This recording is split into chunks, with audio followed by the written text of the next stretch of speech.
ಎಲ್ಲರಿಗೂ ನಮಸ್ಕಾರ. ಸುಶಿಮನ ಅಡುಗೆ ಚಾನಲ್ಗೆ ವೆಲ್ಕಮ್. ಇವತ್ತು ನಾವು ಹೋಟೆಲ್ ಸ್ಟೈಲ್ನಲ್ಲಿ ಟೊಮೊಟೊ ಬಾತ್ನ ಹೇಗೆ ಮಾಡೋದು ಅಂತ ನೋಡೋಣ. ಸೇಮ್ ನಿಮಗೆ ಕುಷ್ಕ ಯಾವ ರೀತಿ ಟೇಸ್ಟ್ ಸಿಗುತ್ತೋ ಅದೇ ರೀತಿ ಟೇಸ್ಟ್ ಇರುತ್ತೆ. ಒಂದ್ಸತಿ ಟ್ರೈ ಮಾಡಿ. ಯಾವುದೇ ರೀತಿಯಾದಂತಹ ಮಸಾಲನ ಯೂಸ್ ಮಾಡ್ದಲೇ ತುಂಬ ಸಿಂಪಲ್ಲಾಗಿ ಟೇಸ್ಟಿಯಾಗಿ ಹೇಗೆ ಮಾಡೋದು ಅಂತ ನೋಡೋಣ. ಯಾರೆಲ್ಲ ಫಸ್ಟ್ ಟೈಮ್ ಟ್ರೈ ಮಾಡ್ತಾ ಇದ್ದೀರಾ ಈ ರೀತಿ ಒಂದ್ಸತಿ ಟ್ರೈ ಮಾಡಿ. ತುಂಬ ಅಂದರೆ ತುಂಬಾ ಚೆನ್ನಾಗಿರುತ್ತೆ. ಅದಕ್ಕೂ ಮೊದಲು ನೀವು ನಮ್ಮ ಚಾನಲ್ನ ಫಸ್ಟ್ ಟೈಮ್ ನೋಡ್ತಾ ಇದ್ದೀರಾ ಅಂತಂದರೆ ದಯವಿಟ್ಟು ಸಬ್ಸ್ಕ್ರೈಬ್ ಮಾಡ್ಕೊಳ್ಳಿ. ಹಾಗೆ ಪಕ್ಕದಲ್ಲಿರುವಂಥ ಬೆಲ್ಲೈಕನ್ನ ಪ್ರೆಸ್ ಮಾಡಿ. ಹಾಗಿದ್ರೆ ತಡ ಮಾಡದೆ ಹೇಗೆ ಮಾಡೋದು ಅಂತ ನೋಡೋಣ. ಮೊದಲಿಲ್ಲಿ ನಾವು ಬಾತ್ನ ಮಾಡ್ಕೊಳ್ಳೋದಕ್ಕೆ ಬೇಕಾಗಿರುವಂಥ ಇಂಗ್ರೀಡಿಯೆಂಟ್ಸು: 1-2 ಟೇಬಲ್ ಸ್ಪೂನಷ್ಟು ಮೊಸರು, 3 ಹಸಿಮೆಣ್ಸಿನ್ಕಾಯಿ, ಕರಿಬೇವಿನ ಸೊಪ್ಪು, ಈರುಳ್ಳಿ, 1 ಟೊಮ್ಯಾಟೊ, ಹಾಗೆ ಕೊತ್ತಂಬರಿ ಸೊಪ್ಪನ್ನ ತೊಗೊಂಡಿದ್ದೀನಿ. ನೆಕ್ಸ್ಟ್ ಇಲ್ಲಿ ಒಂದು ಕುಕ್ಕರ್ನ ಇಟ್ಟು ಗ್ಯಾಸ್ನ ಆನ್ ಮಾಡಿಕೊಂಡು 1-2 ಟೇಬಲ್ ಸ್ಪೂನಷ್ಟು ಎಣ್ಣೆನ ಹಾಕ್ಕೊಳ್ತಾ ಇದ್ದೀನಿ. ಎಣ್ಣೆ ಚೆನ್ನಾಗಿ ಕಾಯ್ದ ನಂತರ ಪಲಾವ್ ಎಲೆ, ಜೀರಿಗೆ, ಏಲಕ್ಕಿ, ಹಾಗೆಯೇ 2 ಲವಂಗನ ಹಾಕ್ಕೊಳ್ತಾ ಇದ್ದೀನಿ. ನೆಕ್ಸ್ಟ್ ಇವಾಗ 1 ಮಿನಿಟ್ ಆದಮೇಲೆ ಇದಕ್ಕೆ ಹೆಚ್ಚಿಟ್ಕೊಂಡಿರುವಂತಹ ಈರುಳ್ಳಿ, ಹಸಿಮೆಣ್ಸಿನ್ಕಾಯಿನ ಹಾಕ್ಕೊಂಡು ಕಲರ್ ಚೇಂಜ್ ಆಗೋವರೆಗೂ ಫ್ರೈ ಮಾಡ್ಕೊಳ್ತಾ ಇದ್ದೀನಿ. ಇದು ಕೂಡ ನೀಟಾಗಿ ಕಲರ್ ಚೇಂಜ್ ಆದ ನಂತರ ಕರಿಬೇವಿನ ಸೊಪ್ಪನ್ನ ಹಾಕ್ಕೊಳ್ತಾ ಇದ್ದೀನಿ. ನೀವು ಫಸ್ಟ್ ಕೂಡ ಹಾಕ್ಕೊಳ್ಬೋದು. ಇದನ್ನು ಕೂಡ 2 ನಿಮಿಷ ಹೀಗೆ ಫ್ರೈ ಮಾಡ್ಕೊಳ್ಳೋಣ. ನೆಕ್ಸ್ಟ್ ಇವಾಗ ಫ್ರೈ ಆದ ನಂತರ 1 ಟೊಮ್ಯಾಟೊನೂ ಹಾಕ್ಕೊಳ್ತಾ ಇದ್ದೀನಿ. ನೀವು ಬೇಕು ಅಂತಂದರೆ ಇನ್ನೂ ಸ್ವಲ್ಪ ಜಾಸ್ತಿ ಕೂಡ ಹಾಕ್ಕೊಳ್ಬೋದು. ನೆಕ್ಸ್ಟ್ ಇವಾಗ ಇದನ್ನು ಕೂಡ ಮೀಡಿಯಮ್ ಫ್ಲೇಮ್ನಲ್ಲೇ ನೀಟಾಗಿ ಫ್ರೈ ಮಾಡ್ಕೊಳ್ಳೋಣ.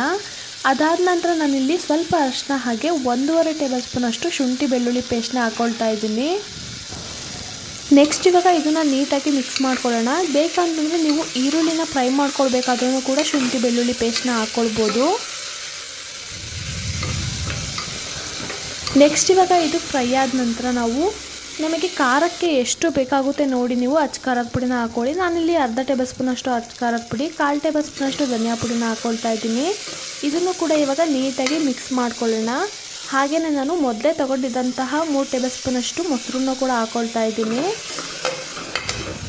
ಮೊಸರು ಹಾಕೊಳ್ಳೋದ್ರಿಂದ ನಮಗೆ ಒಳ್ಳೆ ಟೇಸ್ಟ್ ಕೊಡುತ್ತೆ. ಯಾವುದೇ ರೀತಿಯಾದಂತಹ ಮಸಾಲೆನ ರುಬ್ಬೋ ಅವಶ್ಯಕತೆ ಇರೋದಿಲ್ಲ. ಈ ರೀತಿ ಮೊಸರನ್ನ ಯಾರೆಲ್ಲ ಹಾಕಿ ಟ್ರೈ ಮಾಡಿಲ್ಲ ಒಂದ್ಸತಿ ಟ್ರೈ ಮಾಡಿ. ತುಂಬ ಅಂದರೆ ತುಂಬ ಟೇಸ್ಟಿಯಾಗಿರುತ್ತೆ ಈ ರೀತಿ ಮಾಡೋದ್ರಿಂದ. ನೋಡಿ ಇವಾಗ ನೀಟಾಗಿ ಮಿಕ್ಸ್ ಮಾಡ್ಕೊಳ್ತಾ ಇದ್ದೀನಿ. ಇದಾದ ನಂತರ ನಮಗೆ ರುಚಿಗೆ ಎಷ್ಟು ಬೇಕಾಗುತ್ತೆ ನೋಡಿ ನಾವು ಉಪ್ಪನ್ನ ಹಾಕ್ಕೊಳ್ಬೇಕಾಗುತ್ತೆ. ಬೇಕು ಅಂತಂದರೆ ನೀವು ಲಾಸ್ಟಲ್ಲಿ ಕೂಡ ನೋಡಿ ಹಾಕ್ಕೊಳ್ಬೋದು. ಹಾಗೆಯೇ ಸ್ವಲ್ಪ ಕೊತ್ತಂಬರಿ ಸೊಪ್ಪನ್ನು ಕೂಡ ಹಾಕ್ಕೊಂಡು ಇದನ್ನು ಕೂಡ ನೀಟಾಗಿ ಮಿಕ್ಸ್ ಮಾಡ್ಕೊಳ್ತಾ ಇದ್ದೀನಿ.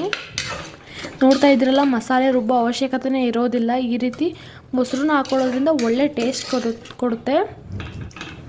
ನೆಕ್ಸ್ಟ್ ಇವಾಗ ನಾನಿಲ್ಲಿ 1 ಗ್ಲಾಸ್ ಅಕ್ಕಿಗೆ 2 ಗ್ಲಾಸ್ ಆಗೋವಷ್ಟು ನೀರನ್ನ ಹಾಕ್ಕೊಳ್ತಾ ಇದ್ದೀನಿ. ನೀವು 2 ಗ್ಲಾಸ್ ತೊಗೊಂಡ್ರೆ 4 ಗ್ಲಾಸ್ ಆಗೋವಷ್ಟು ನೀರನ್ನ ಹಾಕ್ಕೊಳ್ಬೇಕಾಗುತ್ತೆ. ಇವಾಗ ಇದನ್ನು ನೀಟಾಗಿ ಮಿಕ್ಸ್ ಮಾಡ್ಕೊಳ್ಳೋಣ. ನೆಕ್ಸ್ಟ್ ಇವಾಗ ಇದನ್ನು ಮೀಡಿಯಮ್ ಫ್ಲೇಮ್ನಲ್ಲೇ ಚೆನ್ನಾಗಿ ಕುದಿಸ್ಕೊಳ್ಬೇಕಾಗುತ್ತೆ. ಅದೇ ಟೈಮಲ್ಲಿ ನಾವು 1 ಗ್ಲಾಸ್ ಅಕ್ಕಿನ ಈ ರೀತಿ ಹಾಕ್ಕೊಂಡು ನೀಟಾಗಿ ವಾಶ್ ಮಾಡಿ ಇಟ್ಕೊಳ್ತಾ ಇದ್ದೀನಿ ಅಷ್ಟೇ. ಯಾವುದೇ ಕಾರಣಕ್ಕೂ ನಾನು ನೆನೆ ಹಾಕಿ ಇಡ್ತಾ ಇಲ್ಲ. ಇದು ಕೂಡ ಇವಾಗ ಚೆನ್ನಾಗಿ ಕುದೀತಾ ಇದೆ ನೋಡ್ತಾ ಇರ್ಬೋದು ನೀವೇ. ಇದೇ ಟೈಮಲ್ಲಿ ನಾವು ಮೊದಲೇ ವಾಶ್ ಮಾಡಿ ಇಟ್ಕೊಂಡಿದ್ದಂತಹ ಅಕ್ಕಿನ ಹಾಕ್ಕೊಳ್ತಾ ಇದ್ದೀನಿ. ಇವಾಗ ನೋಡಿ ನೀಟಾಗಿ ಮಿಕ್ಸ್ ಮಾಡ್ಕೊಳ್ಳೋಣ. ಇದನ್ನು ಇವಾಗ ಮೀಡಿಯಮ್ ಫ್ಲೇಮ್ನಲ್ಲೇ ಚೆನ್ನಾಗಿ ಕುದಿಸ್ಕೊಳ್ಬೇಕಾಗುತ್ತೆ. ಈ ಟೈಮಲ್ಲಿ ನಿಮಗೆ ಉಪ್ಪು ಖಾರ ಏನಾದರೂ ಬೇಕು ಅನಿಸಿದರೆ ನೀವು ಹಾಕ್ಕೊಳ್ಬೋದು. ನೋಡ್ತಾ ಇದ್ರಲ್ಲ ಇವಾಗ ಚೆನ್ನಾಗಿ ಕುದೀತಾ ಇದೆ. ಇದೇ ಟೈಮಲ್ಲಿ ನಾವು ಲಿಡ್ನ ಕ್ಲೋಸ್ ಮಾಡಿಕೊಂಡು 1-2 ವಿಷಲ್ನ ಕೂಗಿಸ್ಕೊಂಡ್ರೆ ಟೊಮೊಟೊ ಬಾತ್ ರೆಡಿನೇ ಆಗೋಗಿರುತ್ತೆ. ಇವಾಗ ನೋಡಿ ಓಪನ್ ಮಾಡಿ ತೋರಿಸ್ತಾ ಇದ್ದೀನಿ ಯಾವ ರೀತಿ ಆಗಿದೆ ಅಂತ. ಯಾವುದೇ ರೀತಿ ನಾವು ಪೂರ್ತಿಯಾಗಿ ಮಿಕ್ಸ್ ಮಾಡೋ ಅವಶ್ಯಕತೆ ಇರೋದಿಲ್ಲ. ನಾವು ಮೊದಲೇ ಅದನ್ನು ಚೆನ್ನಾಗಿ ಕುದಿಸ್ಕೊಂಡಿರೋದ್ರಿಂದ ಪೂರ್ತಿಯಾಗಿದ್ದು ಮಿಕ್ಸ್ ಆಗಿರುತ್ತೆ.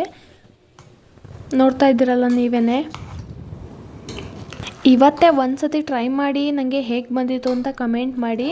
ಹಾಗೆಯೇ ಈ ವಿಡಿಯೋ ಇಷ್ಟ ಆಗಿದೆ ದಯವಿಟ್ಟು ಒಂದು ಲೈಕ್ ಮಾಡಿ. ಹಾಗೆ ನಿಮ್ಮ ಫ್ಯಾಮಿಲಿ ಫ್ರೆಂಡ್ಸಿಗೂ ಕೂಡ ಶೇರ್ ಮಾಡಿ.